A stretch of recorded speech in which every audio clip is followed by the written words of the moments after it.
Oi pessoas, eu sou a Helena e eu estou de volta com mais um vídeo.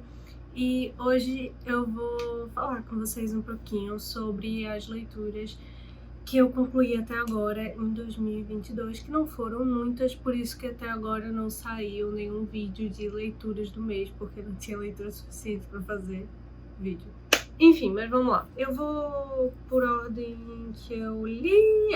Eu vou por ordem que eu li, é melhor. O primeiro livro que eu terminei esse ano, na verdade, eu comecei em 2021, que foi Quem Tem Medo do Feminismo Negro, de Djamila Ribeiro. Aqui, na verdade, são vários artigos que ela escreveu pro blog da Carta Capital, né? É, isso. Aí aqui é uma coisa que, assim, se você lia os artigos dela na época em que ela publicou os artigos, eu acho que fica ainda mais interessante porque ela fala sobre algumas coisas que estão acontecendo no momento, né? Ela pega geralmente alguma coisa que aconteceu no Brasil ou no mundo e começa a refletir sobre a questão do racismo mesmo. E aí é bem interessante, assim, não é um livro que vai aprofundar muito, mas é um livro bacana para, se você já leu sobre o assunto, eu acho que dá para você refletir de novo outras questões que você já pensa sobre, talvez sempre, mas aí é sempre bom um lembrete. E se você não costuma ler sobre o assunto, é uma boa porta de entrada, porque é bem tranquilo de ler, mas realmente é uma pena porque ela escreve tão bem, ela desenvolve tão bem o raciocínio dela, que eu queria ver ela discorrendo mais sobre as coisas que ela vai falando aqui. Então, assim, foi uma leitura bacana, assim, interessante, mas ao mesmo tempo eu fiquei com um gostinho de quero mais, sabe? Mas eu também não tenho mais muito o que falar sobre. O outro livro que eu terminei agora em 2022, mas eu comecei em 2021, foi Objeto Quase, de Saramago. Saiu vídeo sobre ele, eu falo sobre ele e sobre A Bagagem do Viajante. A Bagagem do Viajante é um livro de crônicas, esse daqui é um livro de contos. Desses 6 contos, os 4 primeiros eu adorei, o quarto sendo o melhor de todos pra mim, e os 2 últimos foram bem mais ou menos assim pra mim. Mas de forma geral, o livro foi muito bom, assim, eu gostei muito dessa leitura. Aqui nesse livro ele ainda não tá com a famosa escrita dele, mas mesmo assim dá pra ver muito do Saramago que eu vi nos livros mais aclamados dele, que vem depois desse daqui. E é isso, eu falei bastante, eu falei um pouco, acho, sobre cada conto no vídeo, mas basicamente o primeiro conto é ele detalhando a queda de uma cadeira de uma pessoa, e aí ele vai colocando um monte de coisas dentro desse conto, e literalmente o conto só conta a queda, tipo, o momento que a cadeira começa a cair até a pessoa cair no chão. O segundo conto, Embargo, é sobre um cara que no país dele tá com falta de gasolina, só que aí ele entra no carro dele e ele não consegue sair do carro. É basicamente isso. É porque se eu contar mais detalhes aí eu vou estar falando muito, dando muito spoiler.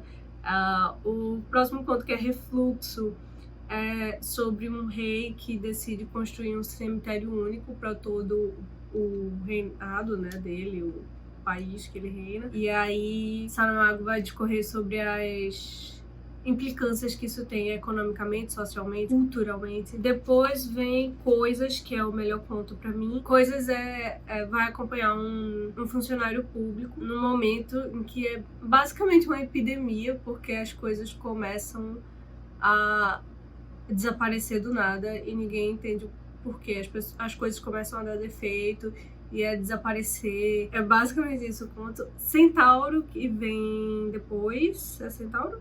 A gente acompanha o último dia de vida, na verdade, de um centauro, o último centauro da Terra, no caso. E Desforra, eu confesso que eu nem lembro, porque foi tão mais ou menos pra mim, não me marcou em nada, que eu realmente não lembro o que é. Enfim, foi uma leitura que eu gostei bastante. Se vocês quiserem saber mais um pouquinho sobre cada conto, vocês podem ir ver o vídeo. Depois, aí já começam as leituras que eu comecei e terminei agora em 2022. A primeira leitura que eu comecei e concluí em 2022 foi A Cachorra, de Pilar Quintana. Essa edição aqui é da Intrínseca, tradução de Lívia de Orsola. Então, basicamente aqui na Cachorra, a gente vai acompanhar uma mulher que nunca pôde ter filhos, e isso afetou muito ela, porque ela queria muito ter um filho. A gente vê como o relacionamento dela com o marido dela foi desmoronando por causa disso, e como eles já não vivem uma vida de casados mesmo, né? Eles só vivem na mesma casa e se toleram. E aí a gente também conhece alguns traumas da vida dela, um trauma principalmente que marcou muito a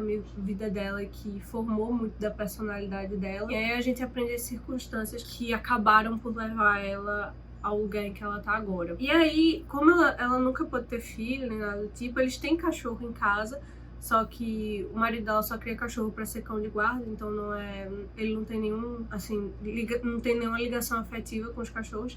Mas aí ela acaba adotando uma cachorrinha e começa a cuidar dela como se fosse a filha dela, né? E aí você vê alguns sentimentos que mães e pais de primeira viagem provavelmente têm, né? Como, por exemplo, o medo de estar fazendo tudo errado, tipo, como eu faço isso? Como eu vou agir em determinado momento? Será que eu tô fazendo algo que não é saudável para o meu filho, no caso, a cachorra? E aí é isso. Se eu disser mais muita coisa, eu acho que entrega muito. Eu falei um pouco mais dele no meu vlog do que eu tô detalhando aqui do enredo em si, mas basicamente foi uma leitura que eu achei interessante, eu gostei até certo ponto, mas pra mim faltou um pouco mais do livro. E aí no vlog eu até expliquei que ou precisaria-se de mais páginas pra desenvolver melhor e a gente entrar melhor ali com a personagem pra chegar no final e ficar melhor amarrado, não necessariamente amarrado, mas pra mim de forma geral ser melhor, ser mais intenso, ou a escrita teria que ser feita de outro jeito, de um jeito que, não sei, trouxesse mais, sabe? Eu acho sim que ela vai desenvolvendo aqui bem, que ela sabia onde ela queria chegar com esse livro aqui, mas ao mesmo tempo pra mim faltou um pouco mais de força neles. E eu não sei como falar mais sem dar muito spoiler e sem dizer muito o final. No vlog eu não dou spoiler de dizer exatamente o que acontece no final, mas eu digo mais ou menos assim o que é, então acho que eu já dei spoiler o suficiente. Eu sei que tem gente que se incomoda muito, mas é isso aí. Eu também comecei e terminei de ler Behind His Eyes agora em 2022, que é um livro de Claire Kingsley, o primeiro livro de uma série de 7 livros chamada Jetty Beach, que é o nome da cidadezinha que eles moram, que no caso é uma cidade litorânea. Mas vamos lá, sobre o que é Behind His Eyes. Behind His Eyes acompanha Ryan e Nicole. Não tem tradução ainda aqui pro Brasil, tá? Alguns livros dela tem, esse daqui não tem, por isso que eu tô colocando a capa em inglês só. Tem disponível no Kindle Unlimited, todos os livros dela estão disponíveis no Kindle Unlimited. Enfim, Ryan é um fotógrafo e Nicole trabalha com organização de eventos. Nicole, ela tava namorando com um cara há mais de 10 anos, desde que eles estavam no ensino médio. Então eles se formaram no ensino médio juntos, foram pra faculdade juntos, se formaram juntos, foram trabalhar, né? Não juntos, mas começaram a trabalhar, têm o seu próprio apartamento, estão vivendo juntos. E aí ela descobre que ele tá traindo ela. E aí ela volta pra cidade natal dela, que é Jetty Beach, pra ela poder se reconstruir, né? Entender quais vão ser os próximos passos, porque até sem casa ela tá agora, porque o apartamento é dele. Ou, no caso, ela deixou pra ele porque ela não quer mais viver no apartamento dele. Ela pega, não uma licença de trabalho, mas ela fica trabalhando de forma remota, né, online, e vai pra casa dos pais dela pra tentar descobrir o que ela vai fazer. Já Ryan, ele é um fotógrafo que morava na Califórnia, Los Angeles, eu acho. E aí ele volta pra cidade dele, mas a gente não sabe exatamente o porquê. A gente só sabe que ele tá tentando se reconstruir e que ele precisou muito da ajuda da família dele nos últimos anos, e a família dele ainda tá bem preocupada com ele. Eles já se conheciam, mas ela não prestava muita atenção nele porque ele era aquele menino magricela e ela era popular. Mas aí eles se reencontram, não se reconectam, né? Se conectam de verdade pela primeira vez. Tem aquela tensão sexual, né? Também tem aquela química. E, enfim, eles começam a ficar juntos, desenvolvem um relacionamento e... Eu acho que Claire Kingsley consegue trazer bem o drama e o romance ao mesmo tempo. Ela traz um humor também, tem umas pegadas que são bem engraçadinhas, ou então aquele humor que você fica... Ai, meu Deus, que vergonha! Mas você fica rindo, sabe? É tipo isso. Tem umas coisas fofinhas também. Eu não vou mentir, me deu... Eu dei uma choradinha, assim, porque tem umas partes, assim, que são bem interessantes. Eu não sei se ela já passou por isso, ou conhece alguém que passou por isso, ou se ela fez uma pesquisa muito boa, mas Eu acho que ela representou e trouxe muito bem a questão da depressão. Foi de uma forma bem delicada e respeitosa que ela tratou isso. E bem realista também. E eu gostei do romance. O romance foi muito fofinho e tal, mas também não foi nada demais, assim... A escrita, o enredo, nada teve... Porque romance, às vezes, muitas vezes, pra mim, assim... você não precisa nem ter um enredo mirabolante nem nada do tipo, mas se a escrita compensar, assim... Por exemplo, como Talia Hibbert, que ela escreve muito bem as cenas íntimas do casal, mas ela também traz o drama muito bem. O enredo não tem nada de mirabolante, mas as discussões, as brigas entre os personagens são bem realistas e ela traz umas coisas assim que são bem, não sei que outra palavra usar, bem reais mesmo. E ela também traz esse humor dela, então assim, a escrita dela brilha. Então, o enredo não precisa de nada mirabolante pra ser interessante. E aí, nesse caso, não tem nada de mirabolante, não, mas é fofinho e tal, e ela traz aí essa questão mais séria e trabalha bem. Não tem nada de absurdo no livro, que eu fico, meu Deus, que absurdo esse livro, como é que uma pessoa tem coragem de escrever isso? Não tem nada disso. Então é isso, é fofinho e tal, e era o que eu tava esperando. E o último livro que eu tenho pra falar aqui sobre é Uma Canção de Natal ou Um Conto de Natal, de Charles Dickens, dependendo da tradução que você pegar.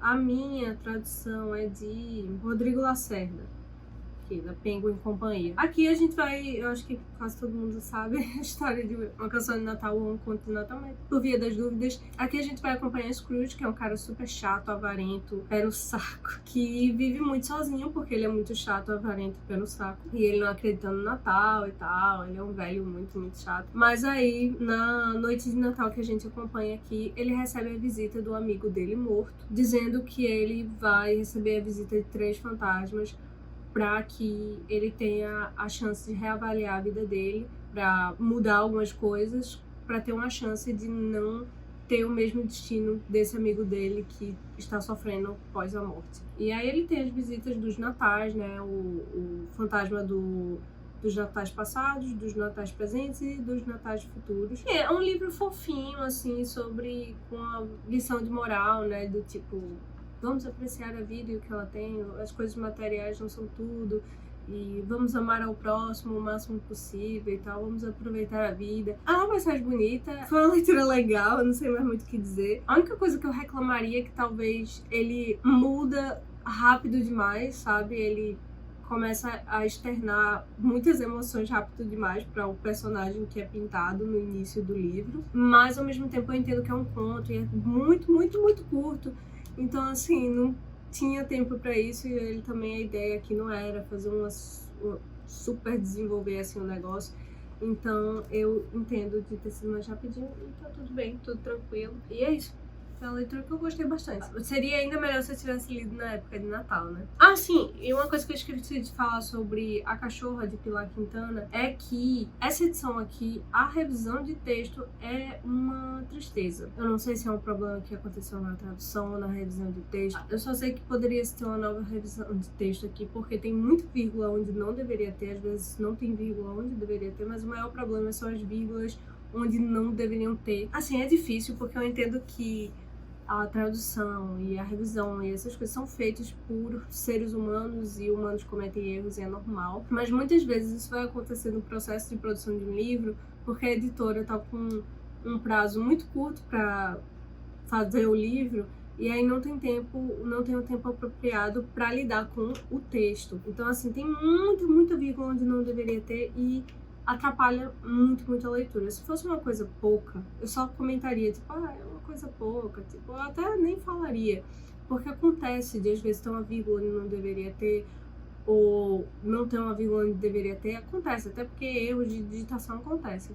Mas nesse caso aqui, é tão constante que realmente atrapalha muito a leitura. Então, enfim, é isso. Pena, né? Dona Intrínseca. É isso, esses foram os livros que eu li até agora, em 2022. É isso, eu espero que vocês tenham gostado desse vídeo. Se vocês gostaram, por favor, deixem um like, porque ajuda muito o canal. Comentem aí bem muito o que vocês quiserem comentar aí, perguntas ou comentários sobre os livros que eu falei aqui, ou que vocês leram, não sei, comentem aí pra ajudar o algoritmo do canal. Enfim, é isso, eu vou ficando por aqui, um beijão, e eu vejo vocês no próximo vídeo.